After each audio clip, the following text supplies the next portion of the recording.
Hello, my fellow gamers. Gamer Dude back once again, bringing you some more informative gaming news. But before we begin, you all know the routine, or at least I hope you do by now.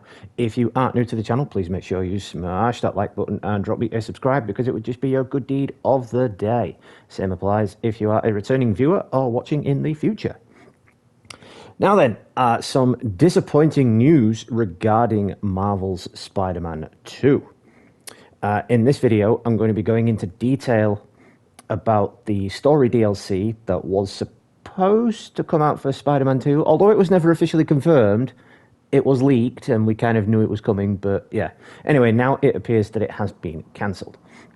So in this video, I'm going to be breaking down everything I've discovered regarding this, why it could have potentially been cancelled, why Insomniac have decided to go this route, and whether or not it was Insomniac's fault or Sony's fault for actually cancelling it.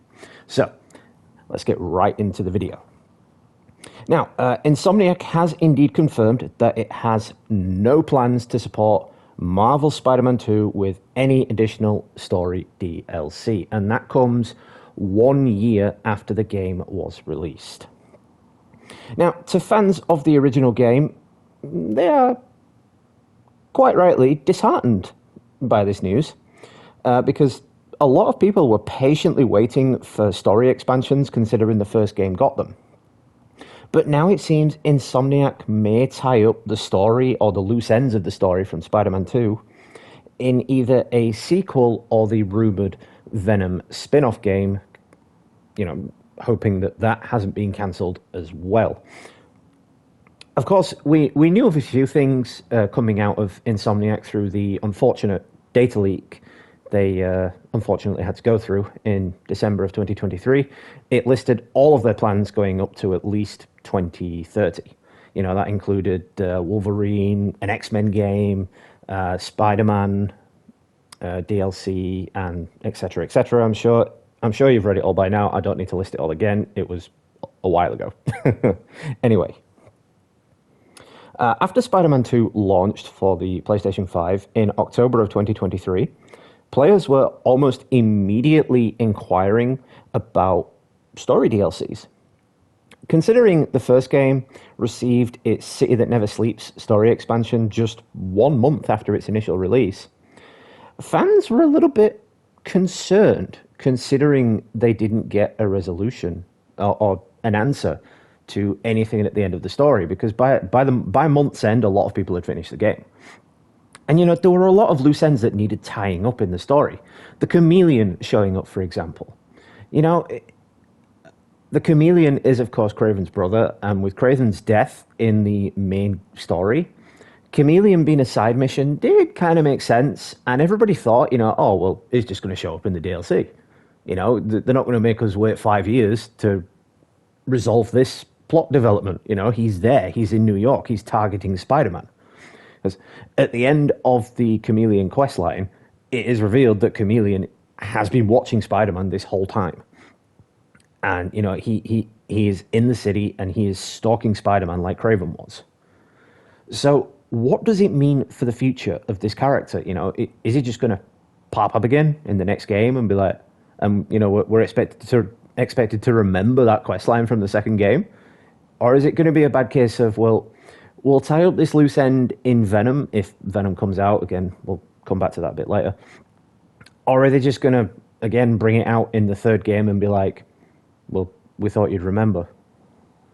I mean, I'm going to bring up an example here. It's a hated example. I mean, me and my friends hate this character, but in the first Spider-Man game, there was Screwball. And I hated Screwball. I don't know anybody who didn't hate Screwball, but the point is, at least in the City That Never Sleeps DLC, there was a resolution to that questline, you know? We got a conclusion to it in the DLCs, and thank the Lord we didn't have to deal with Screwball in Spider-Man 2. I couldn't imagine anything worse than resolving Screwball's questline in Spider-Man 2. But yeah, anyway, it seems like a wasted opportunity because not only is the Chameleon like one of Spider-Man's like greatest adversaries, you know, he's an OG Spider-Man villain. He's probably one of the only villains left, actually, because Kraven killed a bunch of them. You know, there are a lot of dead villains strewn around New York right now. I mean, even the fate of the Rhino is as yet unknown. And it's not just this particular side quest that got a little bit, well, let's say ruined now. There was another quest line that kind of peed, I'm not going to swear properly, I'm just going to say peed a lot of people off because it teased something and now we're seemingly not going to get a resolution. And that was the Spider-Verse quest line. Now, it was heavily implied that the Spider-Verse was going to play a role at some point in the Insomniac universe.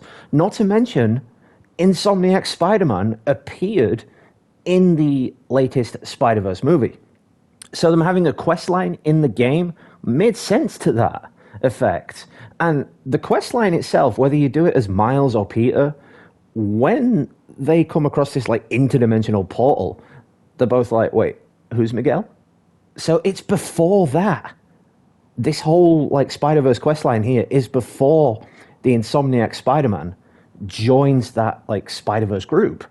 So I was kind of hoping there would have been like a plot line that led up to that. I mean, a lot of fans were hoping that was the case. It's like, well, why introduce this whole plot line if it's just like a crappy Easter egg that you're going to throw away? No. A lot of people assumed there was going to be some resolution to that, and now it appears that there isn't going to be, because there's going to be a lot that they've got to pack into Spider-Man 3, so I don't think there's going to be time for it. But anyway, moving on.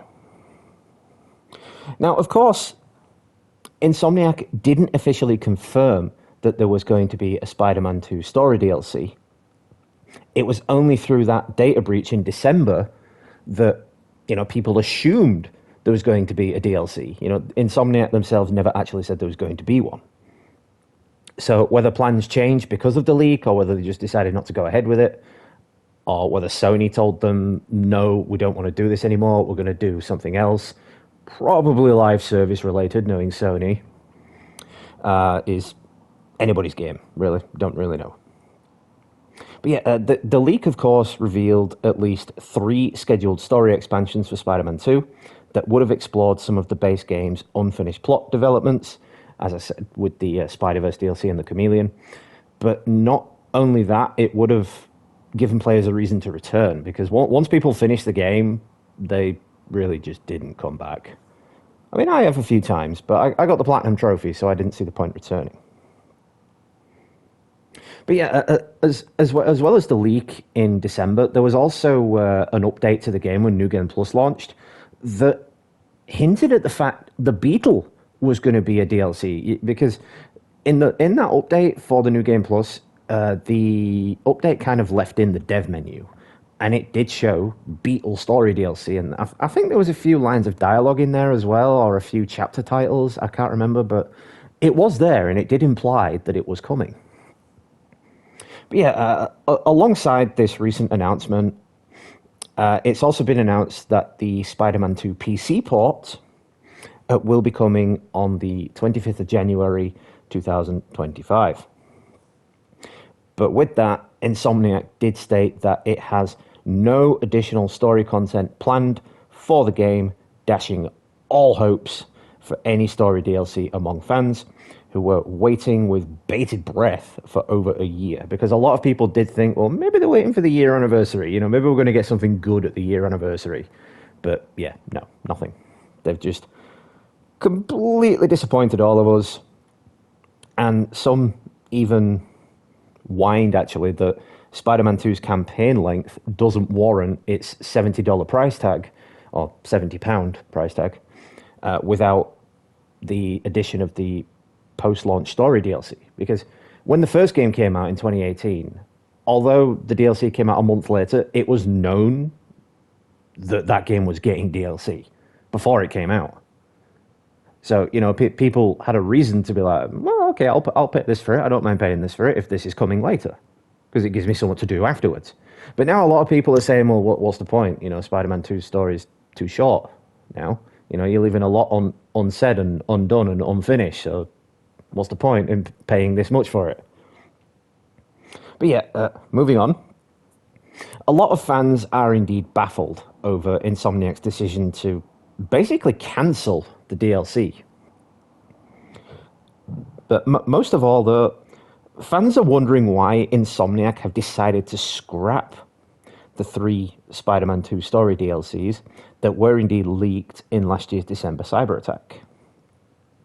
Perhaps those plans were maybe a little bit outdated, or the data breach may have compelled Insomniac to change its post-launch strategy for Spider-Man 2. That scenario does seem a bit unlikely, but it is conceivable, and this is more likely, that Sony themselves have said, look, we don't want you to do this anymore. We're going to do something else with Spider-Man now. Because let's not forget, there was a live service Spider-Man multiplayer game in development, and that was seemingly cancelled. So maybe they've just decided to put the focus back into that instead of the story DLCs for Spider-Man 2. But, who knows? I mean, I'm only saying that because Sony seems so bent on making service games now. So, who knows? Maybe they'll think a service game based on Spider-Man will restore their reputation after the disastrous Concord debacle. But anyway, Spider-Man 2 fans were obviously very excited about a story DLC for this game, and consistently inquired, in fact, they pretty much bullied Insomniac about the DLC right up until the studio announced that it had no plans to release them. Another hefty concern about this, though, does come with the cancellation of the story DLCs in the base game's unresolved storylines. Again, as mentioned earlier, the Chameleon and the Spider-Verse storylines. Because the bigger side quests like that, it also teased Carnage. We got Cletus Cassidy. The whole Flame storyline was Cletus Cassidy. He even walked away with a symbiote, which, implied, oh yeah, we're going to see him again. We're definitely seeing him again. And what about Anti-Venom? Is Peter just bonded with Anti-Venom forever now? Because that's not comic accurate. Peter's not supposed to even have Anti-Venom.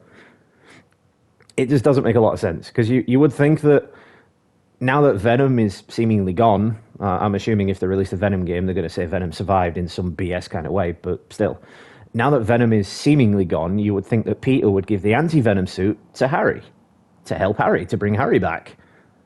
Because Peter having that Anti-Venom suit, forever now, it just makes Spider-Man too OP, in my opinion. Even though Peter has technically retired at the end of the second game, but still. That's a video for another day, I suppose. Anyway, with the story DLCs for Spider-Man 2 now canned, these missing plot threads can only be explored in Spider-Man 3, or the potential Venom spin-off game, or, as I mentioned, if Sony decides they want to do a live service multiplayer Spider-Man game in that.